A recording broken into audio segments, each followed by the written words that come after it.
semester 3 dari kelas 3A Akuntansi, Universitas Khairun Kota Ternate, Fakultas Ekonomi dan Bisnis, Prodi Akuntansi. Nah, jadi di video kali ini saya akan membahas materi mengenai praktik perbankan syariah di Indonesia beserta tantangan dan peluangnya. Oke baik, jadi yang selanjutnya yaitu saya diberikan kesempatan untuk mewawancarai salah satu nasabah. Permisi Kak, boleh tahu ini Kakak siapa? Musdalifah. Oke Kak, jadi di sini saya boleh meminta waktu Kakak sedikit untuk mewawancarai terkait tugas saya.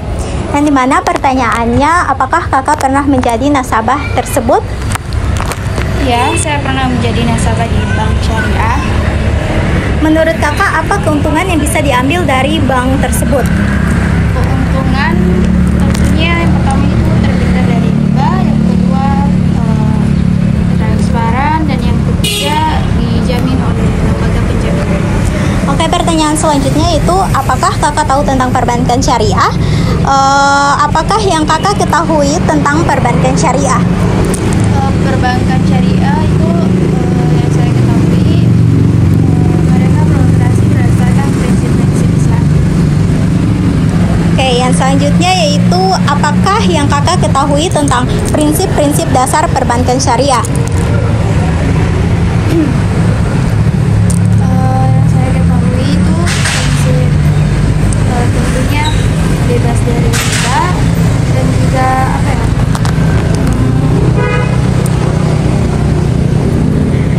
bank syariah itu mengutamakan sistem bagi hasil. Oke Kak, terima kasih. Nah, jadi di video kali ini saya akan membahas materi mengenai praktik perbankan syariah di Indonesia beserta tantangan dan peluangnya. Pertama-tama kita harus mengetahui apa sih praktik perbankan syariah. Nah, jadi praktik perbankan syariah adalah sistem perbankan yang mengacu pada prinsip syariah Islam dalam mengatur perjanjian, pengelolaan dana, dan transaksi perbankan. Perbankan syariah memiliki beberapa ciri khas, diantaranya yaitu yang pertama, menghindari praktik riba dan ketidakpastian dalam transaksi. Yang kedua yaitu memberikan keuntungan kepada nasabah melalui sistem bagi hasil. Yang ketiga yaitu menekankan nilai-nilai kebersamaan dan persaudaraan. Yang keempat yaitu menonjolkan aspek keadilan dalam bertransaksi. Dan yang kelima yaitu menghindari kegiatan spekulatif. Selanjutnya yaitu perkembangan perbankan syariah. Sistem ekonomi syariah semakin hari perkembangannya semakin dikenal di masyarakat. Tak hanya untuk kalangan Islam semata, tetapi juga mereka yang non-muslim. Ini ditandai dengan makin banyaknya nasabah-nasabah yang menerapkan konsep syariah. Melihat perkembangan ini, tidak tertutup kemungkinan pada masa mendatang seluruh aspek perekonomian akan berbasiskan syariah. Ini menunjukkan nilai-nilai Islam dapat diterima dan berbagai kalangan karena sifatnya yang universal, tidak eksklusif, dan tentu saja memiliki output yang kompetitif dengan perbankan konvensional. Kini pun telah hadir pegadaian syariah, pembiayaan syariah, asuransi syariah, dan produk keuangan lainnya. Satu persamaan antara bank syariah dan bank konvensional adalah kedua-duanya berusaha mencari keuntungan yang sebesar-besarnya. Tentu saja dengan tujuan tersebut, bank syariah dituntut untuk berkembang dan menjadi lembaga finansial yang bonafit dan profesional. Artinya, bank syariah dan manajemen investasi dan finansial juga ditunjuk untuk menggunakan asas profit oriented. Sebagaimana bank konvensional, maka bank syariah bukan sekedar menggunakan jalur ekonomi keagamaan untuk menjaring nasabahnya. Itulah salah satu persamaan yang bisa dijadikan referensi dan motivasi dalam mengembangkan kebijakan bank syariah. Di sisi lain, bank syariah juga mempunyai tugas dan kewajiban yang harus diembannya, yaitu menjalankan pertumbuhan ekonomi berdasarkan ketentuan syariah, di mana usaha mencari keuntungan yang sebesar-besarnya itu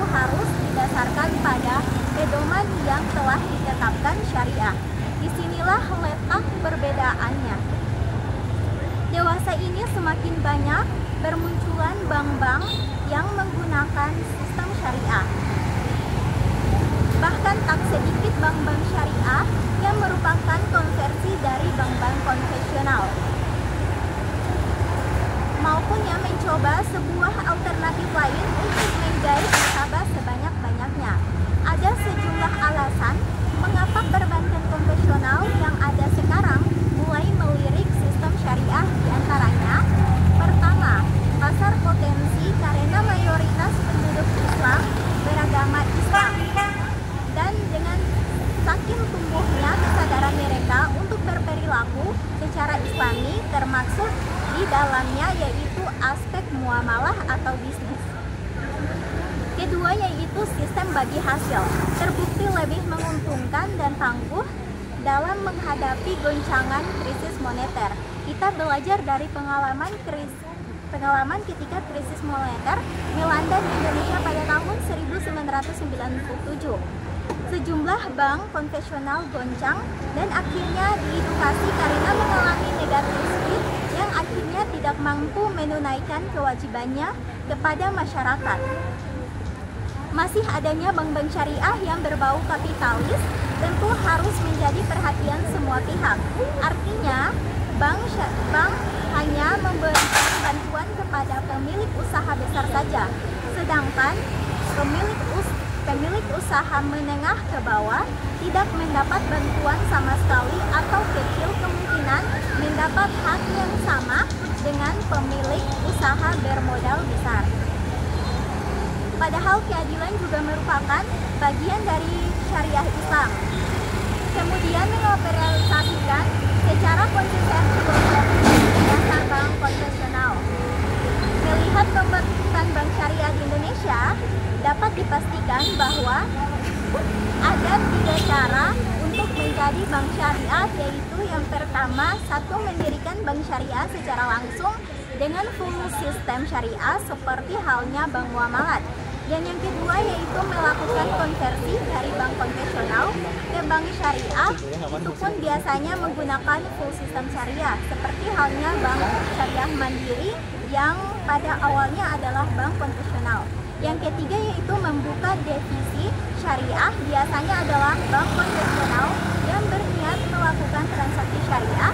Hal ini dilakukan dengan cara membuka divisi syariah dengan menggunakan dua banking. Sistem perbankan syariah memiliki karakteristik nilai, di mana karakteristik tersebut didasarkan dari nilai-nilai sistem perekonomian, sehingga perbankan syariah memiliki karakteristik nilai yang berbeda dibandingkan dengan bank konvensional. Selanjutnya yaitu beberapa sistem karakteristik perbankan syariah. Yang pertama yaitu keuntungan. Misalnya pada kredit murabahah dan beban biaya yang disepakati tidak kaku dan ditentukan berdasarkan kekayaan, tanggungan risiko dan pengorbanan masing-masing. Yang kedua yaitu beban biaya, termaksud hanya dikenakan sampai batas waktu. Kontrak biasa, utang selepas kontrak dilakukan dengan membuat kontrak baru. Yang ketiga yaitu penggunaan presentase untuk perhitungan keuangan dan biaya administrasi selalu dihindari karena presentasi mengandung potensi melipat gandakan. Yang keempat yaitu pada bank syariah tidak dikenakan keuntungan pasti atau fixed return. Kepastian keuntungan ditentukan setelah keuntungan tersebut diperoleh, bukan sebelumnya. Karakteristik yang ada di dalam produk perbankan syariah ini memberikan alternatif sistem perbankan yang saling menguntungkan bagi kedua belah pihak, yaitu masyarakat dan perbankan, serta mengedepankan aspek keadilan dalam bertransaksi. Investasi yang beretika, nilai-nilai kebersamaan dan ukhuwah dalam berproduksi dan menghindari kegiatan spekulatif dalam bertransaksi. Produk perbankan syariah saat ini terus dikembangkan, yaitu dengan menyediakan barang produk serta layanan jasa perbankan yang beragam dengan skema keuntungan lebih bervariatif.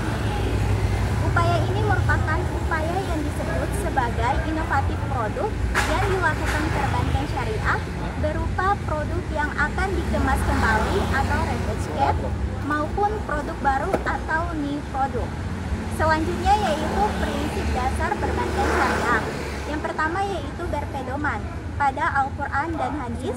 Yang kedua dari Maghrib yaitu maisyir, karar, haram, riba, dan batin. Yang ketiga yaitu mengutamakan kepercayaan dan kehati-hatian dalam pengelolaan. Yang terakhir yaitu berlandaskan akad. Selanjutnya yaitu perbankan di Indonesia menghadapi tantangan regulasi diantaranya adalah yang pertama ketidakjelasan regulasi di beberapa negara termasuk Indonesia. Yang kedua kekurangan platform digital yang mendukung transaksi keuangan syariah. Yang ketiga yaitu perbankan syariah memiliki karakteristik yang khas dibandingkan dengan bank konvensional, sehingga diperlakukan undang-undang yang khusus mengatur perbankan syariah. Selain tantangan regulasi, perbankan syariah juga menghadapi tantangan lain seperti yang pertama, kurangnya pemahaman masyarakat tentang prinsip-prinsip perbankan syariah. Yang kedua, persaingan dengan bank konvensional yang telah lama beroperasi. Yang ketiga, risiko kepatuhan syariah, risiko pembiayaan, risiko imbal hasil, risiko investasi, dan sebagainya. Dan yang keempat yaitu dominasi oleh sektor retail khususnya UMKM dan akan kita bahas pada segmentasi pembiayaan bank syariah. Yang kelima, kurangnya efisiensi bank syariah dalam menjalankan kegiatan operasionalnya. Dalam persaingan dengan bank konvensional, bank syariah menghadapi beberapa tantangan. Di antaranya yaitu tantangan yang dihadapi yaitu yang pertama, efisiensi bank syariah masih kalah dengan perbankan konvensional, terutama dalam kondisi ekonomi yang kurang stabil. Yang kedua, akses terbatas ke pasar keuangan global membatasi kemampuan bank syariah untuk bersaing secara efektif. Yang ketiga yaitu perkembangan teknologi perbankan syariah masih kurang optimal seperti minimnya ATM dan penggunaan mobil banking dan internet banking yang masih receh.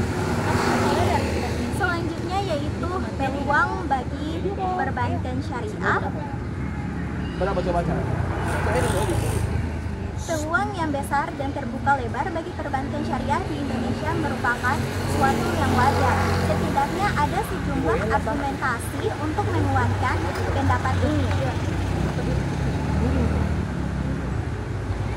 Peluang perbankan syariah yang pertama yaitu mayoritas penduduk Islam. Kuantitas ini merupakan bangsa pasar yang begitu potensial.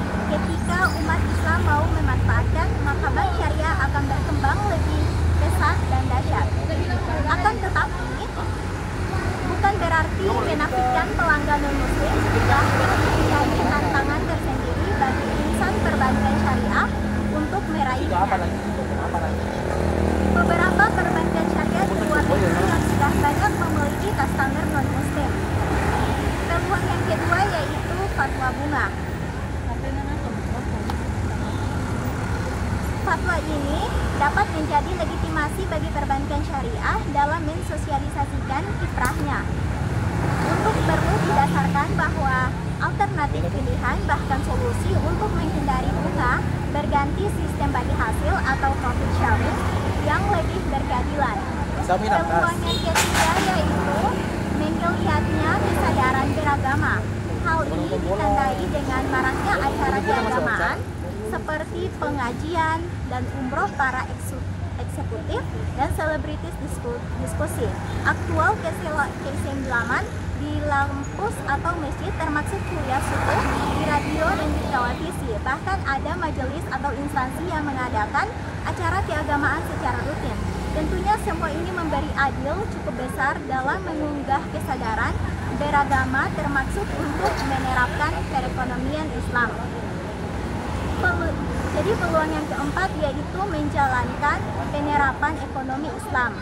Saat ini hadir asuransi syariah atau biasa disebut dengan takaful Pegadaian Syariah, MLM Syariah atau Ahadnet, Koperasi Syariah, Pasar Modal dan Obligasi Syariah, termasuk bisnis retail syariah.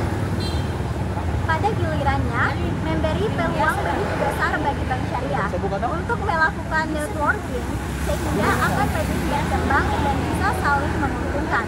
Peluang yang kelima yaitu berkembangnya lembaga keislaman.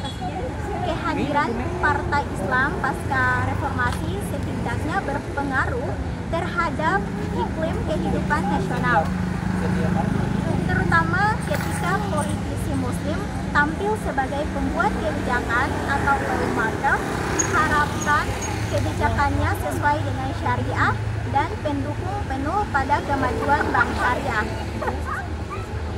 Selanjutnya yaitu tantangan perbankan syariah. Di samping memanfaatkan peluang, perbankan syariah juga dituntut menghadapi berbagai tantangan yang semakin kompleks semakin yang telah dipaparkan. Usai perbankan syariah di Indonesia masih relatif muda, laksana sosok remaja yang masih mencari jati diri. Tantangan yang dihadapi pun tidaklah ringan dan mudah. Nalamuddin Shah, Regional Manager BNI Jateng, mengibaratkan membangun perbankan syariah seperti membangun jaringan transportasi kereta api yang dimulai dan membuat mengapa oleh karena menciptakan satu landasan ekonomi syariah harus dimulai dari nol. Berbeda dengan bank nasional yang telah matang serta dukungan penuh dari pemerintah. Pendapat Nalamuddin Shah ini memberi gambaran betapa tantangan yang dihadapi bank syariah di Indonesia masih cukup berat. Secara umum, tantangan berat yang harus dipecahkan itu adalah bagaimana menjadikan industri keuangan syariah yang mapan atau eksklusif, yakni perbankan syariah yang profesional, sehat dan terpercaya. Apabila diklasifikasikan berbagai tantangan tersebut, ada yang berasal dari dalam atau internal dan ada yang datang dari luar atau eksternal. Tantangan dari dalam adalah sejumlah tantangan yang harus dipecahkan berasal dari diri bank syariah sendiri. Sejumlah tantangan itu pengembangan kelembagaan sampai saat ini. Kelembagaan perbankan syariah belum sepenuhnya mapan. Beberapa hal masih perlu dibenahi, terutama dalam manajemen tugas dan wewenang, peraturan dan struktur keorganisasian, hubungan antara bank konvensional dengan unit syariah atau subsistem perlu diperjelas agar sinergis. Dual banking system yang selama ini dijalankan perlu disempurnakan, terutama karena belum adanya deputi gubernur khusus syariah. Bahkan ke depan perlu dipikirkan adanya BCS atau Bank Sentral Syariah. B yaitu sosialisasi dalam promosi. Di lapangan cukup banyak masyarakat yang belum memahami butuh sosok bank syariah. Meminjam istilah Adi Warman, Akarim, setidaknya ada 3 kategori nasabah, yakni loyalis syariah, loyalis konvensional, dan pasar mengembang atau floating market. Potensi pasar mengembang mencapai 720.000 triliun. Persoalan pada pasar mengembang adalah ada yang sudah tahu tapi belum paham, sudah paham tapi belum percaya, dan sudah percaya tetapi belum sepenuhnya berpartisipasi. Proses sosialisasi perlu dilakukan secara kontinu. Promosi yang gencar dan menarik dengan memanfaatkan berbagai media, baik media dalam line atau FM, seminar, spanduk, dan lain-lain, maupun media above the line, televisi, radio, koran, majalah. Promosi via televisi nampaknya masih jarang, padahal promosi lewat media ini cukup efektif untuk membentukkan brand image dan brand awareness. Yang perlu digarisbawahi bahwa sosialisasi dan promosi itu harus mampu membentuk image dan dapat mengubah pilihan pasar mengambang pada bank syariah. Yang ketiga yaitu perluasan jaringan kantor. Indonesia memiliki wilayah yang amat luas, akan tetapi jumlah kantor syariah yang beroperasi hingga ke pelosok masih kurang. Sekolah praktisi BNI syariah mengakui salah satu kendala pertumbuhan bank syariah adalah masih terbatasnya jaringan. Tantangan ini barangkali dapat dipecahkan dengan cara mensupport pemerintah mendirikan bank syariah. Optimalisasi OTL pada setiap bank konvensional dan bank asing atau menggolongkan konversi bank BUMN besar menjadi bank syariah. Yang keempat yaitu peningkatan sumber daya manusia. Harus diakui secara jujur bahwa sumber daya insani perbankan syariah yang profesional, amanah, dan berkualitas belum sepenuhnya tersedia. Insan perbankan yang berkualifikasi syariah handal masih jarang. Nampaknya sebagian besar sumber daya manusia terutama level menengah ke atas masih hasil didikan ekonomi konvensional. Padahal yang dibutuhkan bukan hanya menguasai ekonomi ataupun perbankan modern, tetapi sekaligus paham fikih atau syariah serta mampu berinovasi dalam menyelesaikan pernak-pernik persoalan bank syariah. Yang sistemnya masih baru, training, workshop, seminar, studi banding, serta berbagai pembinaan lain untuk meningkatkan kompetensi sumber daya manusia harus mendapat perhatian serius. Yang kelima yaitu peningkatan modal. Tantangan ini masih dirasakan oleh bank syariah di Indonesia. Ungkapan Ma'ruf Amin perlu direnungkan.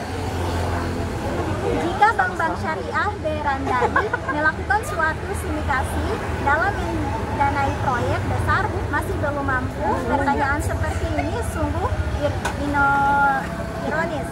Tetapi itulah kenyataannya. Para stakeholder atau pemegang saham bank syariah perlu menambah modalnya, sehingga restocking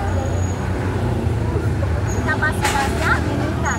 Besar kecilnya kemampuan pembiayaan bank-bank syariah amat tergantung pada kemampuan modalnya. Perlu juga dampaknya mendesak pemerintah untuk menempatkan dana besar pada bank syariah. Yang keenam yaitu peningkatan pelayanan. Perbankan syariah perlu terus meningkatkan kualitas pelayanannya.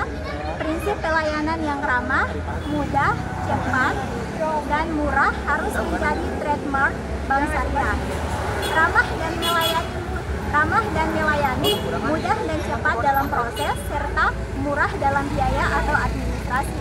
Begitu pula upaya mempermudah akses informasi dan pengembalian uang atau tabungan harus ditingkatkan. Pemanfaatan online internet dan ketersediaan fasilitas ATM di berbagai lokasi strategis dan mudah terjangkau merupakan keniscayaan ketujuh pembinaan dan pengawasan.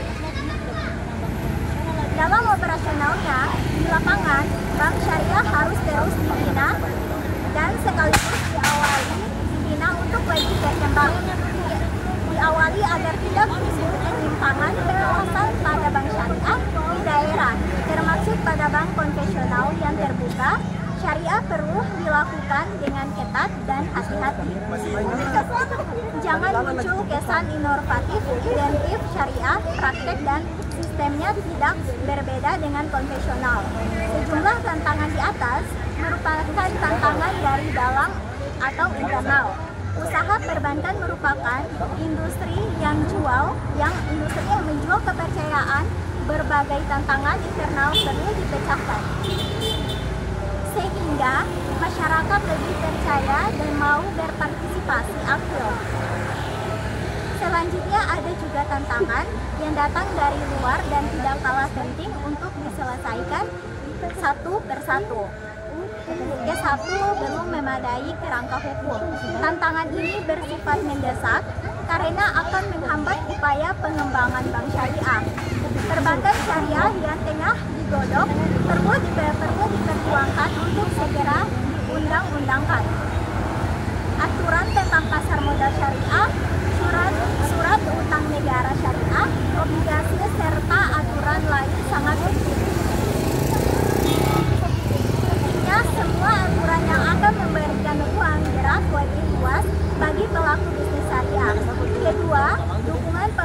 belum penuh.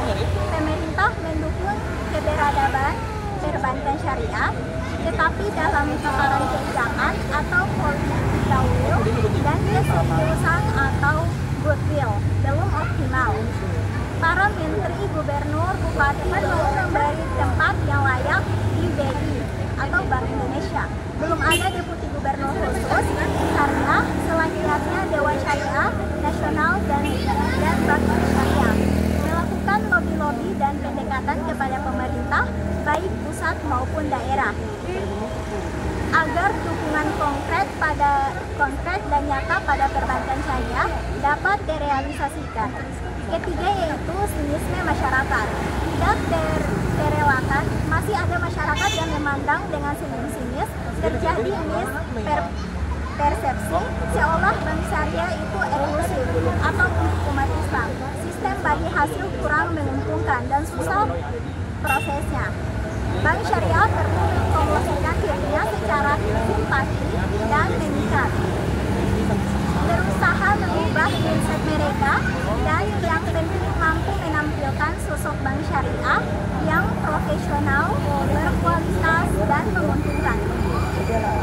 Tantangan dari luar bukan untuk dihindari, tetapi untuk dihayati. Berbagai tantangan diharapkan akan memotivasi setiap insan perbankan syariah untuk terus belajar dan berkarya. Oke, baik, dengan demikian video pembahasan mengenai praktik perbankan syariah di Indonesia beserta tantangan dan peluangnya. Semoga dengan video ini banyak memberikan manfaat bagi banyak orang. Jangan lupa like, comment, share, dan subscribe. Bye-bye.